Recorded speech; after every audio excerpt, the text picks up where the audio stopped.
Good evening and welcome. Tonight I'd like to tell you the story of Arsenal Football Club. Not through statistics, not through endless lists of trophies, and not by rushing from one famous match to the next.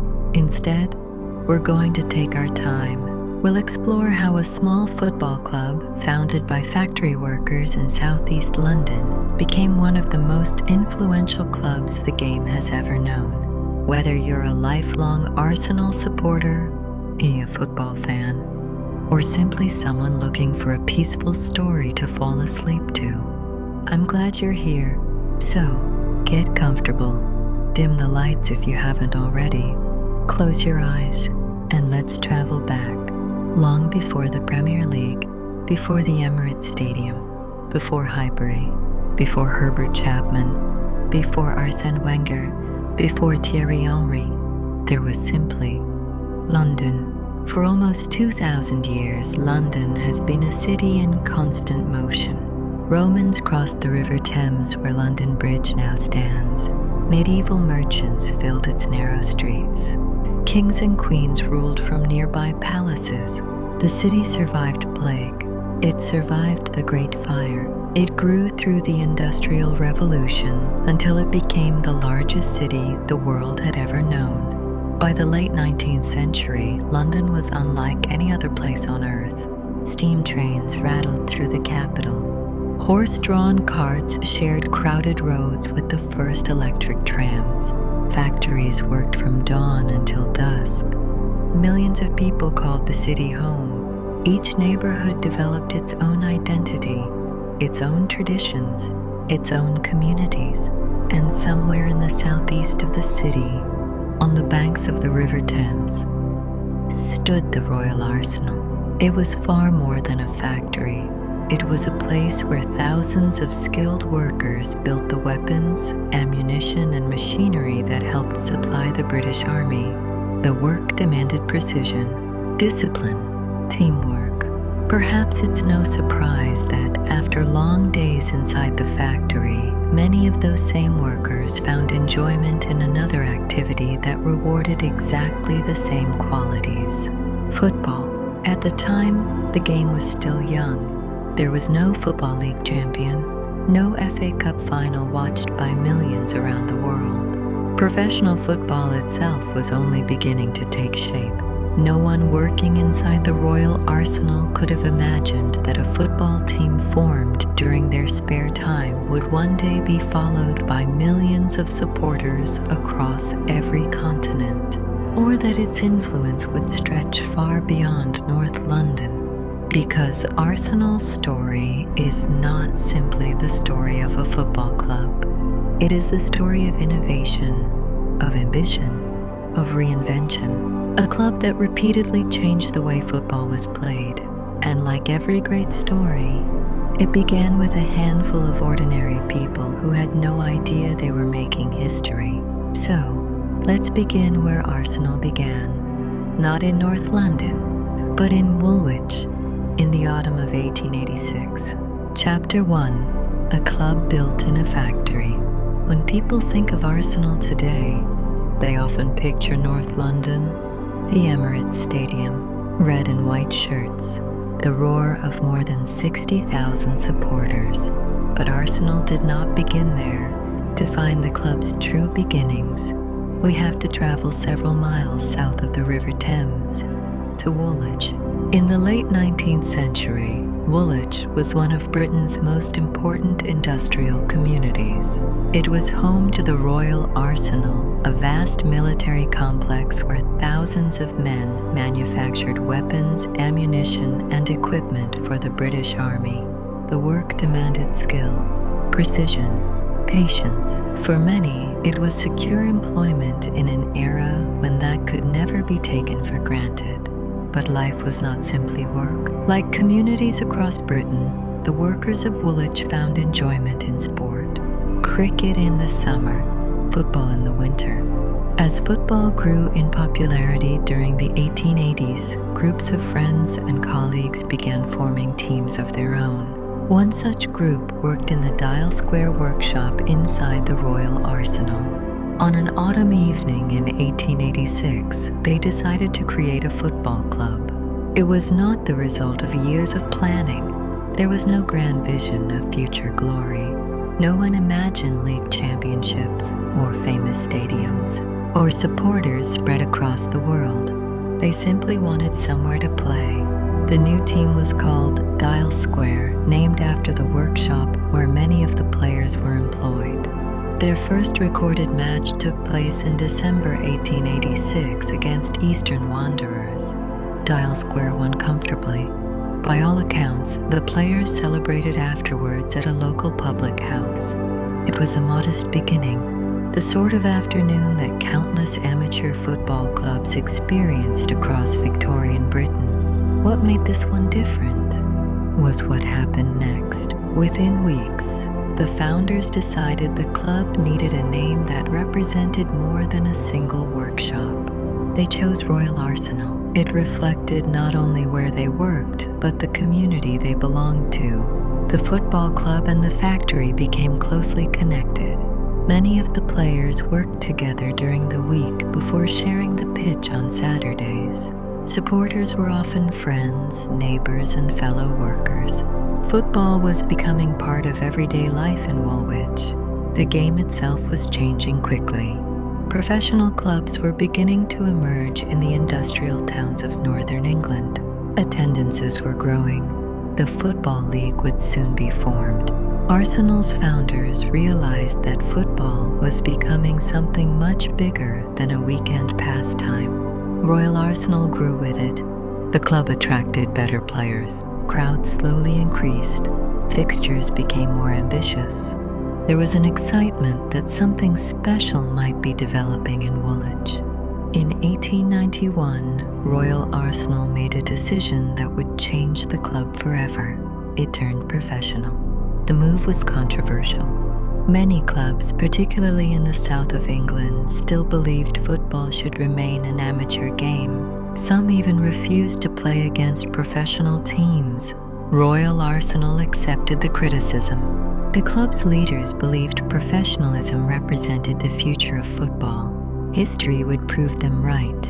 A year later, the club adopted another new name, Woolwich Arsenal. It was a small change, but an important one. The new name reflected both the town that had embraced the club and the ambition to establish itself among England's leading football teams.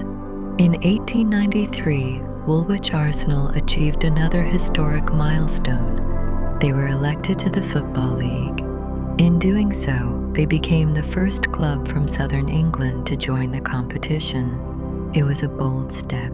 Many of the league's established clubs were based in the Midlands and the North, where professional football had developed more quickly. Long journeys became part of life. So too did the challenge of proving that a southern club belonged.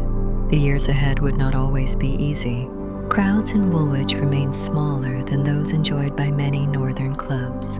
Financial pressures never seemed far away. At times, simply surviving felt like an achievement. Yet those early struggles would shape Arsenal's identity. The club had been built by ordinary working people. It had earned its place through determination rather than privilege.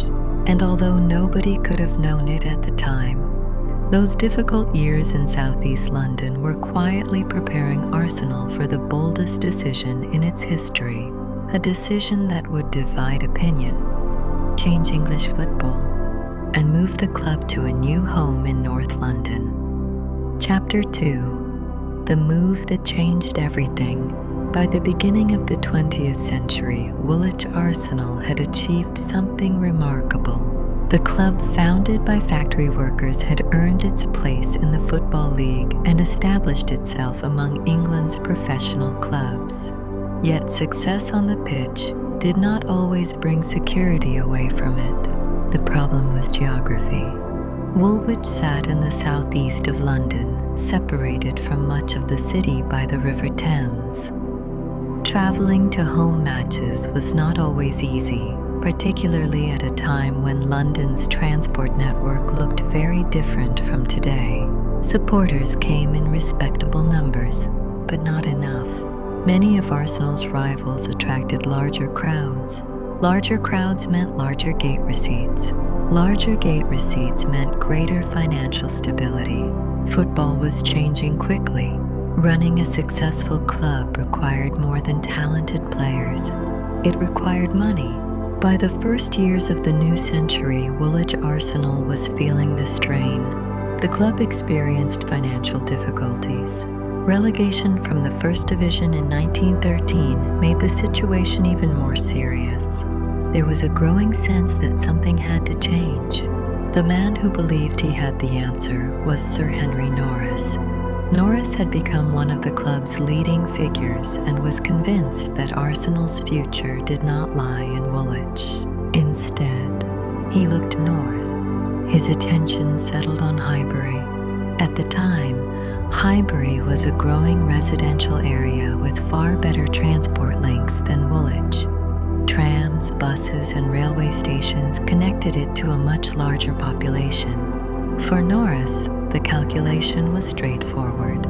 If Arsenal wanted to survive, the club needed more supporters, and to find more supporters, it needed a new home. The decision was bold. Some thought it reckless. Others believed it was essential. In 1913, Woolwich Arsenal left the manor ground behind and moved to a new stadium in Highbury. At the same time, the club gradually became known simply as Arsenal. The move was controversial. Supporters who had followed the club in Woolwich felt abandoned. Elsewhere in North London, some questioned whether another major football club was needed. Few were pleased to see a newcomer arriving so close to established neighbors. But the move went ahead. At first, life in Highbury was far from glamorous. The club was still playing in the second division. Crowds had to grow gradually. A new identity had to be built. The familiar surroundings of Woolwich had been left behind. Arsenal was beginning again. Then history intervened. In 1914, only a year after the move, the First World War brought competitive league football to a halt. Like clubs across the country, Arsenal watched as players enlisted, supporters went to war, and football became secondary to events unfolding across Europe. When peace finally returned, English football faced an uncertain future. The Football League was expanded before the 1919-20 season, creating an additional place in the First Division. Arsenal was elected to that place. The decision has remained one of the most debated moments in English football history. Supporters of several clubs believed they had a stronger claim. Others argued Arsenal's long service to the Football League justified the choice. More than a century later, historians still discuss the circumstances surrounding the vote. Whatever opinion people held, the decision changed Arsenal forever. From that moment onward, the club would remain in England's highest division for decades, establishing one of the longest uninterrupted top-flight runs in football history. Yet simply playing in the First Division did not guarantee greatness. Arsenal had a new home, a growing support, and a place among England's elite. What the club still needed was someone with a vision, someone prepared not merely to build a successful team, but to change football itself. His name was Herbert Chapman. Chapter 3: The Man Who Changed Football. When Herbert Chapman arrived at Arsenal in the summer of 1925, he inherited a club with enormous potential. Highbury had given Arsenal a new home. The First Division had given the club a place among England's elite. But potential alone wins very little. Arsenal needed direction. Chapman had already built a formidable reputation. At Huddersfield Town, he had guided the club to consecutive league championships, establishing himself as one of the most respected managers in English football. Yet it wasn't simply his record that made him remarkable. It was the way he thought. Long before football embraced ideas such as sports science, psychology, and tactical innovation, Herbert Chapman was asking questions that few others had even considered. How could players be better prepared? How could tactics evolve? How could a football club become more professional? To Chapman, standing still was never an option. Soon after his arrival, football itself changed. In 1925, the offside law was altered, making attacking play easier and leading to a dramatic increase in goals across the country. Many clubs struggled to adapt. Chapman saw opportunity. Working alongside his players, particularly captain Charlie Buchan, he reshaped Arsenal's tactics, developing what became known as the WM formation. It brought greater balance to the team. Defenders understood their responsibilities more clearly. Midfielders gained greater freedom. Forwards could attack with confidence. Other clubs soon began studying Arsenal's approach. The game itself had moved forward. But Chapman wasn't interested only in tactics. He believed that every part of a football club should reflect excellence. He wanted Arsenal to look modern, to feel modern, to think differently. Training became more organized. Scouting became more systematic. Preparation became more detailed. Even small advantages mattered.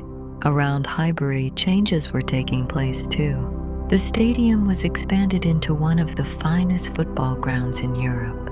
Its famous East Stand, with its elegant Art Deco design, reflected Chapman's belief that Arsenal should project ambition both on and off the pitch.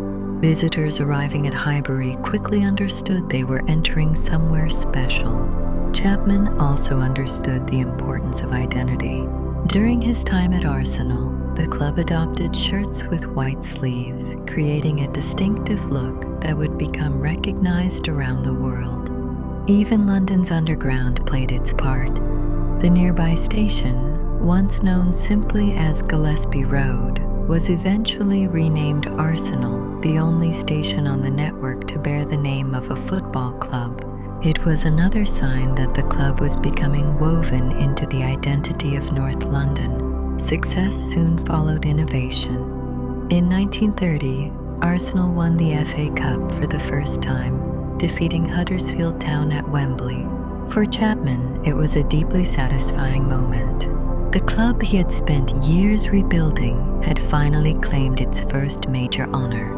It was only the beginning. The following season, Arsenal won the First Division Championship for the first time in its history.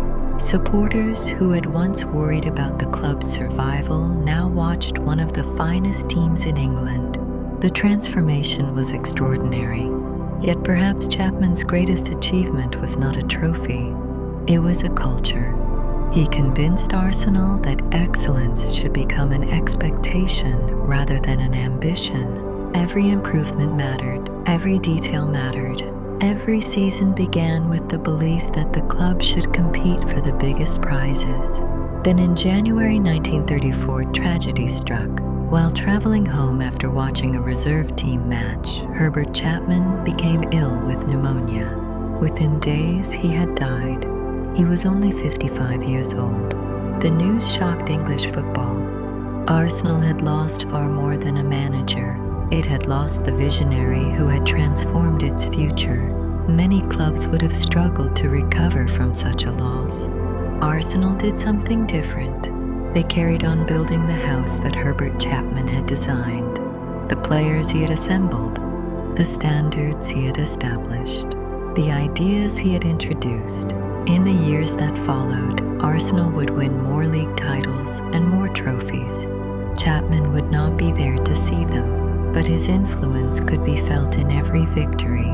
Long after his passing, supporters still spoke of him with admiration, not simply because he made Arsenal successful, but because he changed what a football club could be, and in doing so, he helped change football itself. Chapter 4: Carrying the Torch.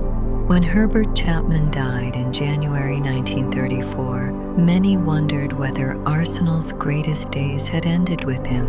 It would have been an understandable fear. After all, Chapman had transformed almost every aspect of the football club.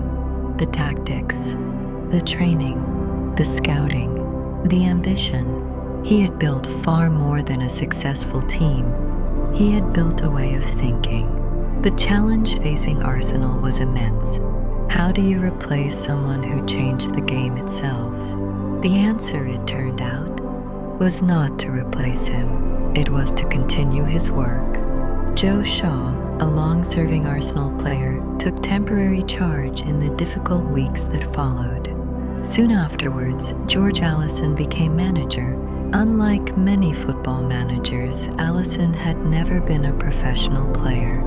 He had worked as a journalist. He had written about Arsenal. He had even helped promote the club during its move to Highbury. More importantly, he understood Herbert Chapman's vision. Rather than tearing everything down and starting again, Allison chose continuity. The standards remained. The expectations remained. The football club kept moving forward. The results spoke for themselves.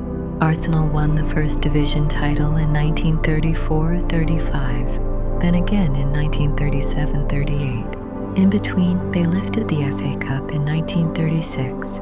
The remarkable team Chapman had assembled continued to flourish, led by outstanding players such as Cliff Baston, Ted Drake, Eddie Hapgood, and Alex James. Supporters arriving at Highbury were no longer watching an ambitious club. They were watching England's dominant football team. The stadium itself reflected that success. Highbury had become one of the country's most admired sporting venues. Its elegant stands and famous marble halls welcomed thousands of supporters every fortnight. To many visitors, it represented the very best of English football.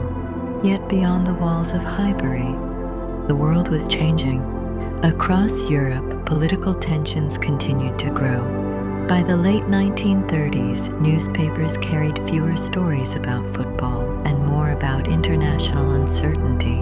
Then, in September 1939, Britain declared war on Germany. For the second time in a generation, competitive league football came to an abrupt halt. Players enlisted. Others joined occupations considered essential to the war effort. Highbury itself became part of Britain's wartime story. Parts of the stadium were used by the Air Raid Precaution Service, while the playing surface was requisitioned for wartime purposes. The familiar sounds of Saturday afternoon football gave way to something altogether different. When football eventually returned after the war, Arsenal, like every other club, faced a different world. Some players had lost years of their careers, others never returned. Supporters came back carrying memories that reached far beyond the football pitch. Yet one thing endured: the football club. Highbury still stood. The red shirts still emerged from the tunnel, and the principles Herbert Chapman had introduced more than a decade earlier still shaped Arsenal's identity. The war had interrupted football. It had not erased it. As Britain began to rebuild, Arsenal prepared to do the same. A new generation of players was waiting. A new manager would guide them. And before long, the club would once again find itself at the summit of English football. Chapter 5. The Double.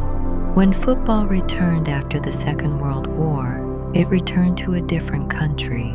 Cities had changed, families had changed, and football clubs, like the communities they represented, had to begin again.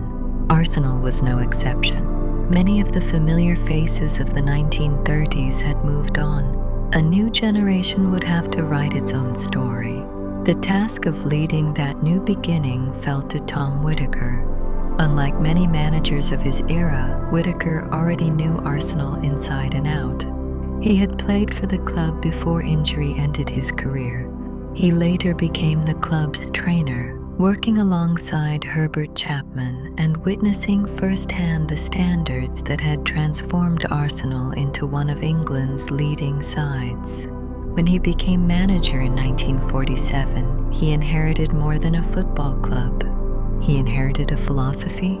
Whittaker believed Arsenal should continue to evolve without forgetting the principles that had made it successful. Discipline, preparation, teamwork. Those values remained at the heart of everything he did. Success soon followed. Arsenal won the First Division title in 1947-48, giving supporters a championship to celebrate in the difficult years after the war. Another league title arrived in 1952-53, secured on the final day of the season after one of the closest title races English football had seen. For a while, it seemed Arsenal had found another golden era, but football rarely stands still. The years that followed became more challenging. Managers changed, outstanding players retired. Other clubs began to emerge as the dominant forces in English football. For much of the 1960s, Arsenal remained competitive without quite reaching the summit. Supporters waited patiently. Highbury was still one of football's great homes. The traditions remained. The expectations remained. What was missing was another team capable of matching them. Then, in 1966, Arsenal appointed Bertie Mee. It was an unexpected choice. Mee had served as the club's physiotherapist and had little experience as a first-team manager. He accepted the role believing it might only be temporary.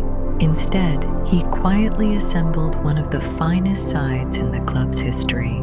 There was Charlie George, a gifted young forward from North London whose confidence matched his ability.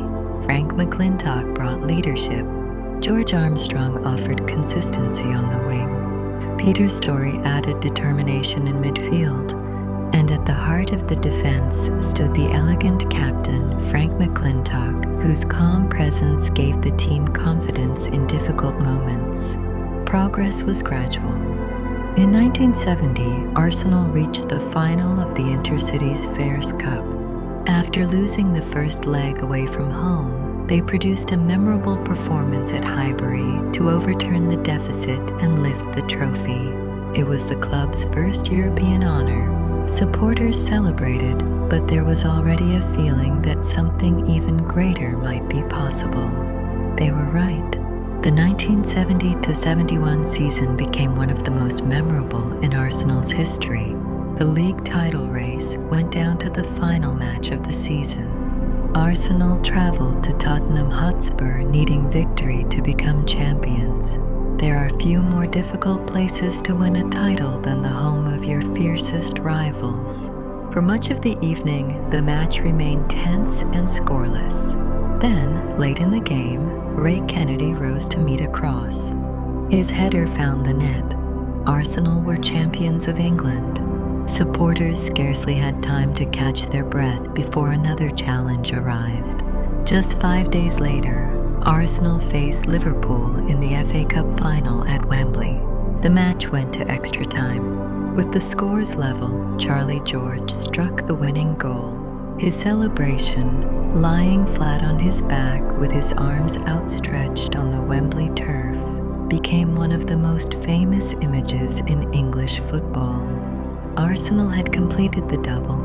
League champions, FA Cup winners, only the second club in the 20th century to achieve the feat. For supporters who had waited so patiently through the previous decade, it felt like the perfect reward. The team had not simply won trophies, it had written itself into football history. Yet success has a curious habit of raising expectations. Once a club has reached the summit, everyone begins to wonder how long it can stay there. For Arsenal, the years that followed would bring another period of change. New heroes would emerge, old certainties would disappear.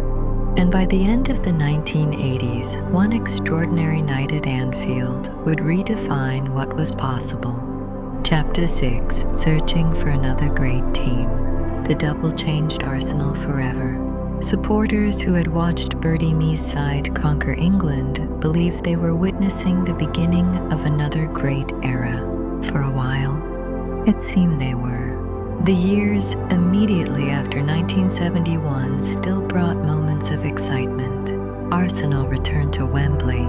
The club remained competitive. Highbury was still regarded as one of English football's great stadiums. Yet maintaining success is often more difficult than achieving it. the players who had won the double grew older, some moved on, others retired. Replacing a great team is one of football's hardest tasks. Replacing a legendary one is harder still. Throughout the 1970s, Arsenal searched for the right balance. There were gifted footballers. There were memorable afternoons. But the consistency that defines championship-winning sides proved elusive.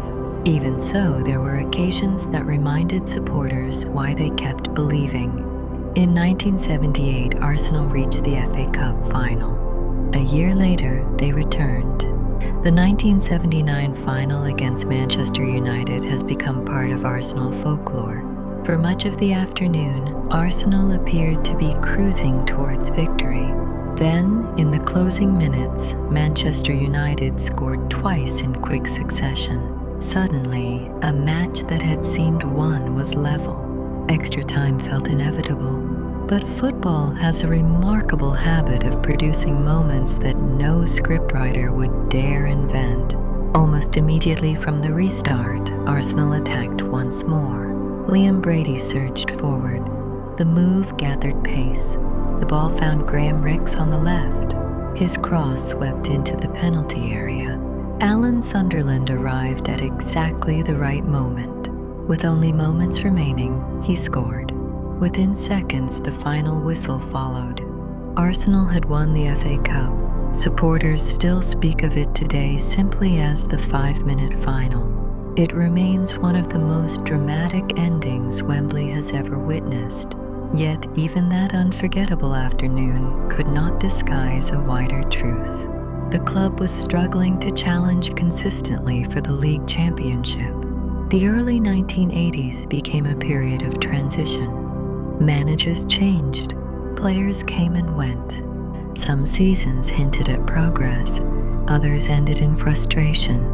Highbury remained full, the supporters remained loyal. But the club that had once set the standard for English football was searching for its next identity. Then came a new generation. Young players such as Tony Adams, David Rocastle, Michael Thomas, and Niall Quinn emerged from Arsenal's youth system, giving supporters reason to look towards the future with optimism. Among them, one figure stood out, Tony Adams. Still a teenager, he possessed the confidence and authority of someone far older. Few could have imagined that he would one day become one of the greatest captains in Arsenal's history. The final piece of the puzzle arrived in 1986.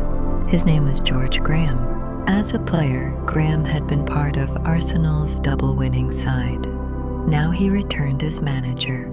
He inherited a club with proud traditions, talented young footballers, and supporters desperate to believe again. Graham's approach differed greatly from many of his predecessors. He demanded discipline, organisation, relentless attention to detail. Some found his methods demanding. The players who embraced them would soon discover why. Because Arsenal were about to build another great team, one that would produce one of the most unforgettable nights in the history of English football. A night that began at Anfield and ended in legend. Chapter 7, George Graham's Arsenal. When George Graham returned to Arsenal in the summer of 1986, he did not promise beautiful football. He did not speak about revolution. He did not promise supporters that trophies would arrive overnight. Instead, he spoke about standards, about discipline, about earning success rather than expecting it. It was a philosophy that suited both the man and the club. Graham understood Arsenal better than almost anyone. He had worn the famous red and white shirt as a player. He had celebrated the double in 1971. He knew what the club looked like when it was at its very best. Now he intended to restore it. Training became more demanding. Small mistakes were corrected. Standards rose. Players quickly realized that talent alone would not be enough. Every member of the squad had to contribute. No exceptions. At the heart of the team stood a remarkable group of young footballers. Tony Adams had already begun to establish himself as a leader despite his age. Strong in the tackle and calm under pressure, he possessed a natural authority that teammates instinctively followed. Alongside him came Steve Bold, then Lee Dixon, then Nigel Winterburn. Individually, they were outstanding professionals. Together, they became one of the finest defensive units English football had ever seen. Behind them stood goalkeeper John Lukic. In midfield, David Rocastle brought elegance and intelligence to the game. Paul Davis provided energy. Michael Thomas combined athleticism with an eye for an important goal. Further forward, Alan Smith developed into one of the country's most reliable center forwards. He was not a player of unnecessary extravagance. He simply scored goals, again and again. Slowly, Arsenal changed. Opponents discovered that breaking them down required enormous patience. Every player understood their role. Every movement seemed rehearsed. To some neutral supporters, Arsenal's football appeared cautious. To Arsenal supporters, it looked wonderfully efficient. George Graham often reminded his players that titles were not won through moments of brilliance alone. They were won through consistency, concentration, the willingness to do the difficult things every single week. The message took hold. During the 1988-89 season, Arsenal grew into genuine championship contenders. Liverpool stood in their way. At the time, Liverpool were widely regarded as the strongest team in England, perhaps even the strongest in Europe. Matching them over an entire season seemed a formidable task. Yet Arsenal refused to fade. Week after week, they remained within touching distance. As spring turned into summer, the title race narrowed. Every result seemed to matter a little more than the last. Every dropped point felt significant. Eventually, after months of football, everything came down to one final match. Not at Highbury, not at Wembley, but at Anfield. Arsenal would travel to the home of the reigning champions, knowing exactly what was required. It was one of the most extraordinary situations English football had ever witnessed. The league championship would be decided by the final game of the season. For Arsenal supporters, anticipation mixed with anxiety. For Liverpool supporters, confidence remained high. Few believed the visitors could achieve what was needed. But football has always had room for improbable stories, and one of the greatest was about to unfold. Chapter 8: The Night at Anfield. There are some football matches that decide a trophy. There are others that become part of sporting folklore. On the evening of the 26th of May, 1989, Arsenal traveled to Anfield. The situation was almost impossible. Liverpool were the reigning champions. Anfield was one of the most intimidating stadiums in Europe, and Arsenal needed to win by 2 clear goals to become champions of England. Any other result, and the title would belong to Liverpool. The pressure was immense. Supporters had waited 18 years to see Arsenal crowned league champions again. Now everything depended on 90 minutes. Perhaps what made the occasion even more extraordinary was its timing. Only weeks earlier, English football had been devastated by the Hillsborough disaster. The title-deciding match had been postponed as the country mourned. When the teams finally walked onto the pitch, football itself felt different. Respect came before rivalry. The match began cautiously. Neither side wanted to make the first mistake. Liverpool knew time was on their side. Arsenal knew patience would be essential. The first half came and went without a goal. At the interval, Liverpool remained champions. George Graham's team needed something special. Early in the second half, they found it. From a free kick, the ball was delivered into the penalty area. Alan Smith rose highest. His header found the net. Arsenal led, 1 goal, but still, not enough. The tension became almost unbearable. Every passing minute brought Liverpool closer to retaining the title. Arsenal continued to search for the second goal they so desperately needed. Liverpool defended. The clock continued its relentless march towards full time. As the match entered injury time, it seemed the opportunity had slipped away. Then Arsenal attacked once more. The ball broke to Michael Thomas. He raced beyond the Liverpool defense. Only the goalkeeper remained. The entire season seemed to pause. Thomas kept his composure. He slipped the ball into the corner of the net. 2-0. Arsenal had done it. There was barely time to restart the match. Within moments, the referee blew the final whistle. Arsenal were champions of England, not through goal difference, not through a playoff, but because they had achieved exactly the result they needed on the final night of the season. It remains one of the most remarkable conclusions to a league campaign anywhere in the world. For Arsenal supporters, it was unforgettable. For Liverpool supporters, heartbreaking. For everyone else, it was a reminder that football can produce drama beyond anything fiction could invent. George Graham's team had earned its place in history, not because it played with the flair of some great sides, not because it scored hundreds of goals, but because it possessed something every champion needs: belief, discipline, courage. Years later, supporters still speak about where they were that night.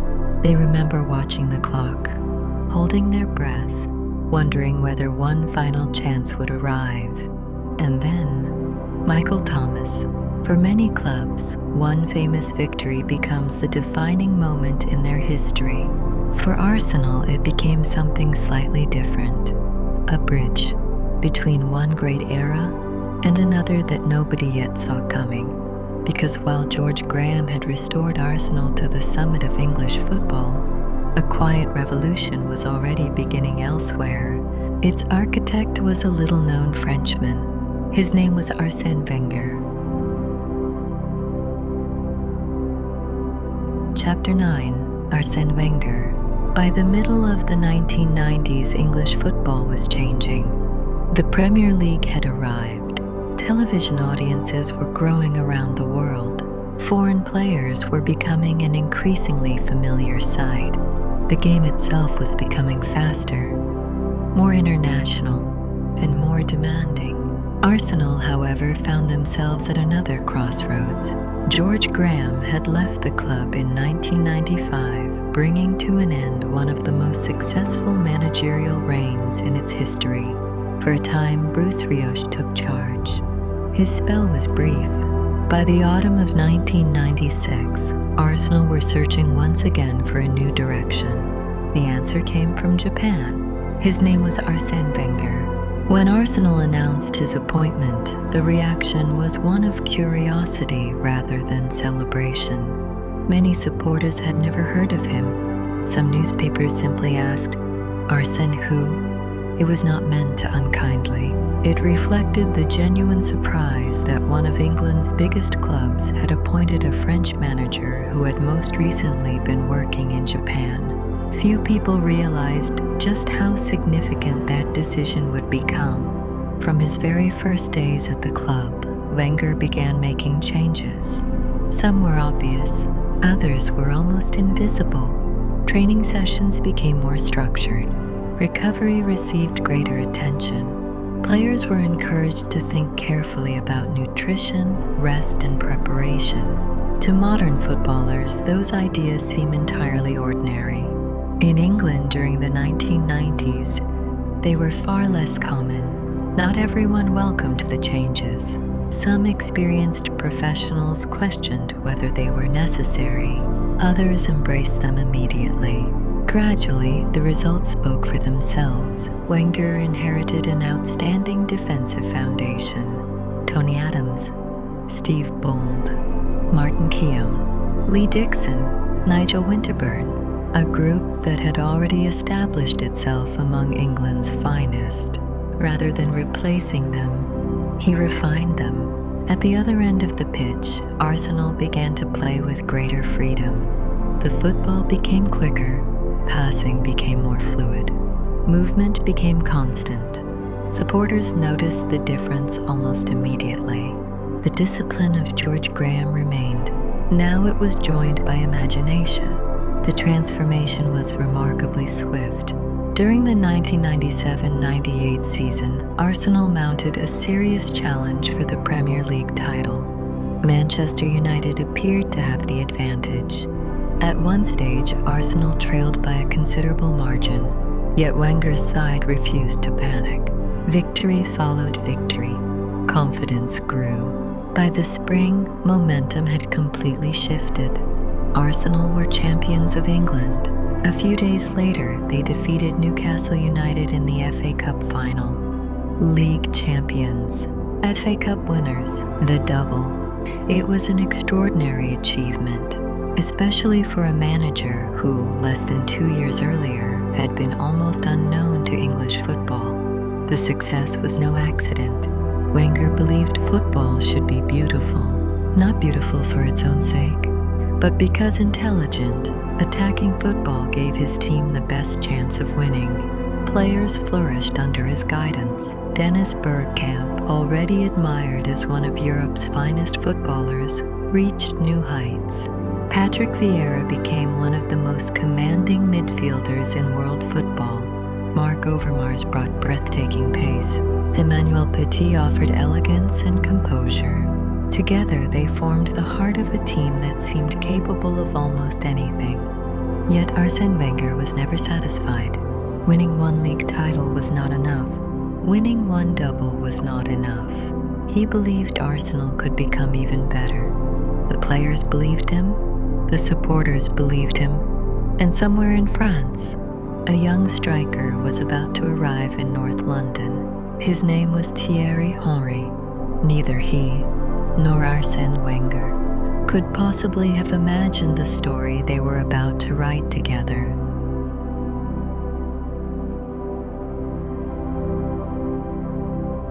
Chapter 10: The Invincibles. When Thierry Henry arrived at Arsenal in the summer of 1999, not everyone was convinced. He had shown flashes of brilliance at Monaco under Arsène Wenger. His move to Juventus, however, had been disappointing. Some questioned whether he was really a center forward. Wenger never doubted him. He believed Henry possessed everything needed to become one of the world's finest strikers. He simply needed time. History would reward that patience. Around Henry, Wenger continued to assemble an extraordinary group of footballers. Patrick Vieira remained the heartbeat of midfield. Dennis Bergkamp saw passes that others could barely imagine. Robert Pires brought grace and intelligence from the left. Freddie Ljungberg timed his runs with remarkable precision. Ashley Cole emerged from Arsenal's academy to become one of Europe's outstanding left-backs. At the heart of the defense stood Sol Campbell, whose arrival from Tottenham Hotspur had stunned English football. Alongside him, Kolo Touré developed into a commanding central defender. Behind them all stood Jens Lehmann, whose personality could be as unpredictable as his goalkeeping was effective. Individually, they were exceptional. Together, they became one of the finest teams of their generation. There was a confidence about Arsenal, not arrogance, confidence. The players trusted one another completely. If they conceded a goal, they believed they could score two. If they fell behind, panic rarely followed. The football reflected Arsène Wenger himself, calm, elegant, patient. Then, in the summer of 2003, Wenger made a prediction. He suggested that his team could go through an entire league season unbeaten. Many dismissed the idea. The Premier League had become fiercely competitive. No club had completed an unbeaten league campaign in the modern era. It seemed almost impossible. Yet, as the 2003-04 season unfolded, Arsenal simply refused to lose. There were difficult afternoons, narrow victories, hard-fought draws, moments when defeat seemed almost inevitable. Each time, they found a way. Thierry Henry produced moments of breathtaking brilliance. Patrick Vieira dominated midfields. Dennis Bergkamp continued to create chances that scarcely seemed possible. The defense remained disciplined. The team remained united. Week after week, the unbeaten run continued. The pressure grew heavier with every match. By spring, supporters had stopped asking whether Arsenal could win the league. Instead, they asked a different question. Could they really finish the entire season without defeat? When Arsenal secured the Premier League title in April 2004, the celebrations were immense. Yet one challenge still remained: the unbeaten record. Every remaining fixture carried enormous significance. Every opponent wanted to become the team that finally defeated Arsenal. None managed it. 38 league matches, 26 victories, 12 draws, not a single defeat. Arsenal had completed one of the rarest achievements in football, an entire league season unbeaten. The players were awarded a unique gold Premier League trophy to mark the accomplishment. It remains one of the most distinctive honors in English football. The team became known by a name that required no explanation: the Invincibles. Looking back now, it is tempting to remember only the statistics, the unbeaten record, the trophies, the goals. But those who watched Arsenal every week often remember something else: the feeling, the sense that every attack might produce something extraordinary, that Henry might glide past another defender, that Bergkamp might see a pass invisible to everyone else, that Pires might drift effortlessly into space. For a while, football seemed beautifully uncomplicated. Arsenal played, the world watched. The years that followed brought more FA Cups, more memorable players, more remarkable moments. But football has a way of moving forward. Great teams grow older. Stadiums change. New challenges emerge.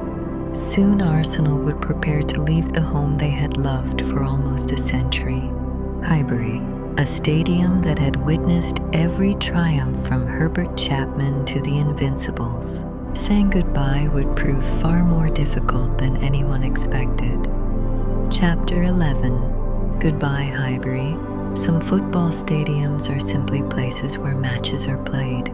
Highbury was never one of them. For 93 years, it had been Arsenal's home. Generations of supporters had passed through its famous marble halls. Children had become parents. Parents had become grandparents. The stadium had witnessed Herbert Chapman reshape English football. It had celebrated league championships, FA Cups, the double, the Invincibles. Every brick seemed to hold a memory. Yet by the beginning of the 21st century, football had changed once again. The Premier League had become one of the world's most watched competitions. Supporters wanted tickets that simply did not exist. Highbury, magnificent though it remained, could no longer meet the club's needs. Its location left little room for expansion. The difficult decision was made. Arsenal would build a new home, not across London, only a short distance away, close enough that the club would remain rooted in Islington, far enough that everything would feel different. Construction of the Emirates Stadium began in the early 2000s. As it rose above North London, supporters experienced conflicting emotions. There was excitement, a modern stadium, more supporters, a brighter future. But there was sadness too, because no matter how impressive the new ground became, it would never be Highbury. The 2005-06 season became a long farewell. Every home match carried a little more emotion than the last. Supporters knew that each walk through the turnstiles would never quite be repeated. Each familiar corner of the ground seemed worth noticing one final time. The smell of the concourses, the view from the stands, the marble halls, the old clock, the famous facade, places that had once felt permanent were quietly becoming memories. Then, in May 2006, the final league big match at Highbury arrived. Wigan Athletic were the visitors. The occasion belonged to Arsenal. Thierry Henry scored a hat-trick, helping Arsenal to victory and ensuring the stadium received the farewell supporters had hoped for. When the final whistle sounded, the celebrations began. Players remained on the pitch. Supporters stayed in their seats. Nobody seemed eager to leave. Eventually, Thierry Henry stepped forward. Standing in the center circle, he addressed the crowd. His words were simple, heartfelt. He spoke of what Highbury had meant to him, to his teammates, to everyone fortunate enough to have called it home. Around him, thousands listened in silence. Some applauded, others wiped away tears. It was the end of an era. That summer, Arsenal moved into the Emirates Stadium. Everything was new. The stands, the dressing rooms, the tunnel, the seats, the view from the pitch. Supporters quickly discovered that a stadium is more than concrete and steel. It takes time to create memories, time to build traditions, time for a place to feel like home. The Emirates offered possibilities that Highbury never could. More than 60,000 supporters could now watch Arsenal together. The club's future was secure. Yet the move carried a price beyond saying goodbye. Building one of Europe's finest stadiums required an enormous financial commitment. For years afterwards, Arsenal would have to balance ambition on the pitch with responsibility away from it. While rivals spent heavily in the transfer market, Arsenal often chose patience. Young players replaced expensive signings. Champions League qualification became essential, not only for prestige, but for stability. It was a different kind of challenge, no longer simply trying to build a great team, trying to build a sustainable future. Supporters understood. Most accepted the sacrifices. Some grew frustrated because although Arsenal continued to compete, the major trophies became harder to find. The years ahead would test the patience of everyone connected with the club, including the man who had transformed it more than anyone else, Arsène Wenger. Chapter 12. The Years of Patience. When Arsenal left Highbury in 2006, they did not leave behind their ambition, only their certainty. The Emirates Stadium represented the future. It gave Arsenal one of the finest football grounds in Europe. It allowed more supporters than ever before to watch their club, and it secured the club's long-term future. But every great project comes with a cost. For Arsenal, that cost was measured not only in money, but in time. The years that followed required patience. While several of Arsenal's rivals spent heavily in the transfer market, Arsène Wenger often chose a different path. Young players were trusted. Emerging talent was developed. The club continued to look towards the future rather than seeking quick solutions. Supporters watched exciting footballers grow before their eyes. Cesc Fabregas matured into one of Europe's finest midfielders. Robin van Persie developed into a striker of exceptional technique. Theo Walcott brought pace. Jack Wilshere emerged from the academy carrying the hopes of a generation. There were many others. Each seemed capable of leading Arsenal back to the summit. Yet football is rarely that straightforward. Injuries interrupted promising careers. Outstanding players were sometimes sold. Other clubs, backed by greater financial resources, became increasingly difficult to compete with. Even so, Arsenal remained remarkably consistent. Season after season, they qualified for the UEFA Champions League. Year after year, they remained among England's leading clubs. It was an achievement that often received less recognition than it deserved. Competing at the highest level while adapting to a new financial reality demanded extraordinary stability. Much of that stability came from one man, Arsène Wenger. His belief in attacking football never faded. Neither did his belief in young players. He refused to abandon the principles that had shaped his career. Some supporters admired that loyalty.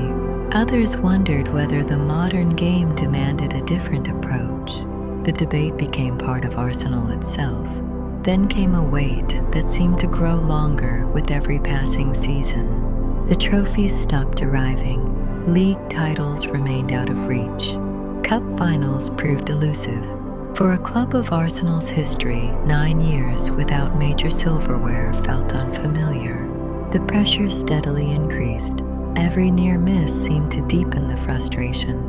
Then in May 2014, the wait finally ended. Arsenal reached the FA Cup final against Hull City. The afternoon began in the worst possible way. Within the opening minutes, Hull scored. Then they scored again. Arsenal found themselves 2 goals behind. For a moment, it seemed another disappointment was unfolding. Instead, the team responded with remarkable composure. Gradually, they fought their way back into the match. The equalizer forced extra time. Then, with little more than 10 minutes remaining, Aaron Ramsey found the winning goal. When the final whistle sounded, Arsenal had won the FA Cup. The trophy itself mattered. What it represented mattered even more. The long wait was over. The celebrations reflected years of accumulated emotion. Supporters who had defended Wenger through difficult seasons felt vindicated. Others simply felt relief.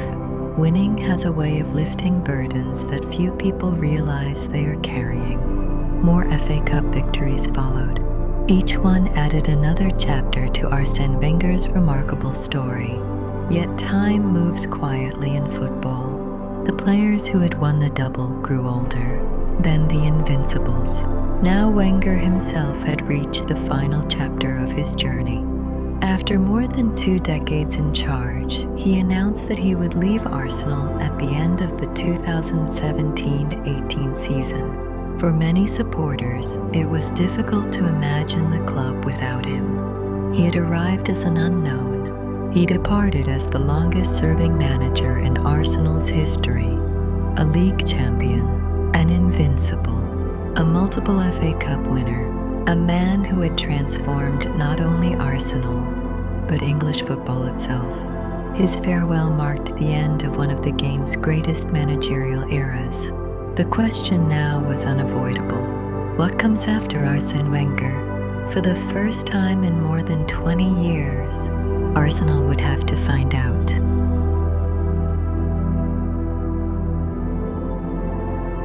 Chapter 13, Finding Arsenal Again. When Arsène Wenger walked away from Arsenal in 2018, he left behind far more than an empty office. He left behind an era. For 22 years, one man had shaped almost every aspect of the football club. Generations of supporters had known no other manager. Now, for the first time since 1996, Arsenal had to discover who they were without him. The task was enormous. Unai Emery became the club's new head coach.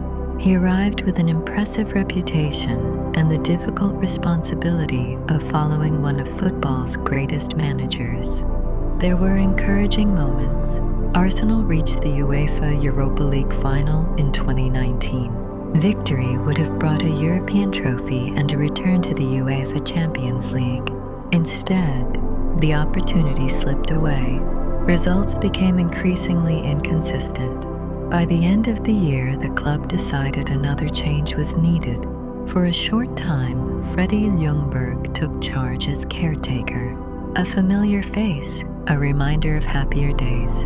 But Arsenal needed more than nostalgia. They needed a new direction.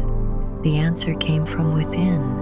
Mikel Arteta had captained Arsenal during the final years of Arsène Wenger's reign. After retiring, he had learned his trade as a coach under Pep Guardiola at Manchester City. In December 2019, he returned to North London, not as a player, as head coach. His first months were unlike anything football had experienced before. The COVID-19 pandemic brought the game to a halt. When football eventually returned, stadiums stood empty. The familiar soundtrack of supporters was replaced by silence. Even in those extraordinary circumstances, Arteta guided Arsenal to the FA Cup. It was an early success, but he knew lifting one trophy was only the beginning. The club needed rebuilding. Patiently, Arteta reshaped the squad. Some experienced players moved on. Young talent was trusted. Bukayo Saka emerged as one of England's brightest young footballers. Martin Odegaard became the team's captain and creative heartbeat. William Saliba established himself at the center of the defense. New arrivals strengthened the squad, but Arteta spoke less about individuals than about standards. Every player had a responsibility. Every training session had a purpose. Nothing would be taken for granted. Progress was steady rather than spectacular. There were difficult afternoons, painful defeats, moments when supporters questioned whether the project was moving quickly enough. Arteta never appeared tempted to abandon his principles. He asked for patience. Gradually, that patience began to bear fruit. Arsenal played with confidence once again. The football became quicker, the pressing more aggressive. The connection between the players and the supporters grew stronger with every passing season. The Emirates Stadium rediscovered its voice. Soon, Arsenal were challenging for the Premier League title once more. They came close. Then they came close again. Each campaign ended with disappointment, yet each campaign also left the club stronger than before. Experience replaced anxiety. Belief replaced doubt. The young team that had once been learning how to compete was becoming a team that expected to compete. Then at last, everything came together. After years of rebuilding, Arsenal reached the summit once again. The Premier League trophy was returning to North London. For supporters who had waited since the days of Arsène Wenger's Invincibles, the moment carried enormous emotion. An entire generation had grown up without seeing Arsenal crowned champions of England. Now they finally had their celebration. Around the Emirates Stadium, the streets filled with red and white. Families embraced. Friends sang long into the evening. Parents who had once watched title-winning teams at Highbury celebrated alongside children experiencing that joy for the very first time. Every generation has its Arsenal. For some, it was Herbert Chapman's Pioneers. For others, the double winners of 1971. Many will always remember George Graham's Champions or Arsène Wenger's Invincibles. Now, another generation had its own team to cherish. Looking back across more than a century, one theme appears again and again. Arsenal has never stood still. From a group of factory workers in Woolwich, to the move to Highbury, to Herbert Chapman's innovations, and to the elegance of Wenger and the patient rebuilding under Arteta, the club has continually reinvented itself. The names have changed, the stadium has changed, even the game itself has changed, but the ambition has remained remarkably familiar: to move forward, to improve, to build something worthy of the shirt. And as the lights shine over the Emirates Stadium and another generation of supporters makes its way home, Arsenal's history feels much like the city it has called home for so long, always changing, always growing, always looking towards tomorrow. Because history is never really finished.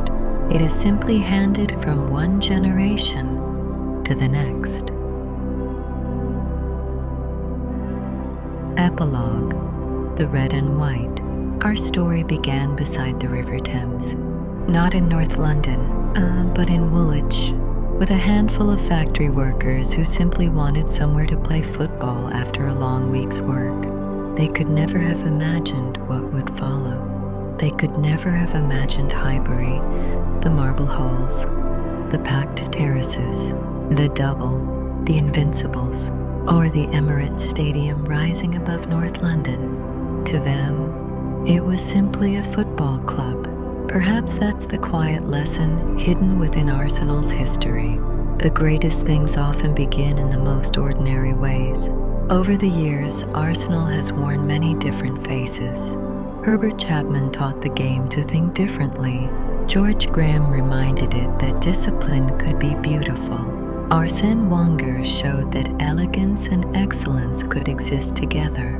Mikel Arteta proved that patience can still be rewarded. Different men, different eras, one football club. The game around Arsenal has changed beyond recognition. Leather footballs became brightly colored ones. Floodlights replaced fading afternoon sunlight. Radio gave way to television. Television gave way to millions of supporters watching from every corner of the world. Highbury became the Emirates. Yet some things remain wonderfully unchanged. On match days, supporters still make the same journey, some by underground, some on foot through the streets of Islington, some from the other side of the world, all heading towards the same destination, all hoping that today's match might become tomorrow's memory. Football clubs are often measured by trophies. Arsenal has won many league titles, FA Cups, European honors, yet perhaps those achievements tell only part of the story, because the true measure of a football club is found elsewhere. In the father explaining to his daughter who Herbert Chapman was, in the grandmother remembering Liam Brady, in the supporter who still smiles when someone mentions Michael Thomas at Anfield, in the child pulling on an Arsenal shirt for the very first time. Football remembers through people, through stories, through generations. Somewhere tonight, another young supporter will ask why Arsenal wear red and white, why there is a cannon on the badge, why Highbury is spoken about with such affection. And someone will answer, not with statistics, but with stories. Stories passed from one generation to the next. That is how a football club lives. Not only in stadiums, not only in trophy cabinets, but in memory. As evening settles over North London, the Emirates Stadium stands where Highbury once watched over the game. The faces in the crowd are different now. The players are different. The songs have changed, but the feeling is remarkably familiar. The quiet excitement before kickoff, the shared hope, the belief that anything might happen over the next 90 minutes. More than a century has passed since a group of workers formed a football team in Woolwich. London has grown, the game has changed, the world has changed. But Arsenal endures, not because every season has been perfect, but because every generation has found its own reason to believe. And perhaps that is the true history of Arsenal Football Club, not simply the story of trophies won or matches played, but of people who built something far greater than they ever imagined, and who continue to carry it forward one match, in one season, in one generation at a time. Good night.